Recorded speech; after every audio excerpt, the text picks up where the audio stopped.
Hi friends, నేను ఇప్పుడు ఈ మొక్కలు ఎలా నాటాలో చెప్తాను.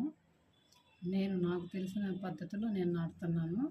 అది మీకు ఎవరికైనా నచ్చితే మీరు కూడా ఇలా ట్రై చేయండి. ఈ ప్లాంట్స్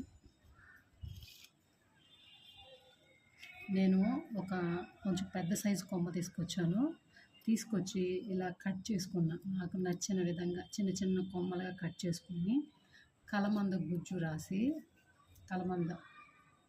కలమంద జెల్ రాసి మామూలుగా నేను మిక్స్డ్ సాయిల్ మట్టి ఇసుక ఒకసారి మీరు చూపిస్తాను.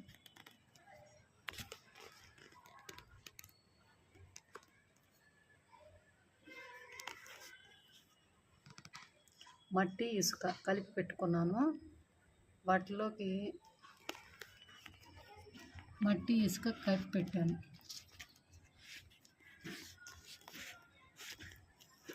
అది నా ముంత.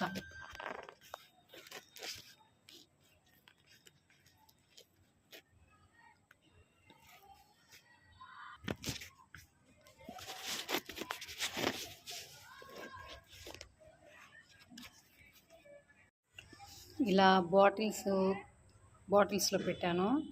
చూస్తాను ఈ బాటిల్స్లో బాగుంటాయా, విడిగా కొన్ని గుచ్చానండి, అవి బాగుంటాయా, లేకపోతే ఈ బాటిల్స్ వచ్చాయి తొందరగా వస్తాయా, ఇట్లా పక్కన గుచ్చిని తొందరగా వస్తాయో చూడాలి. నేను మళ్ళీ మీకు తీసేటప్పుడు చూపిస్తాను ఫ్రెండ్స్. Thank you.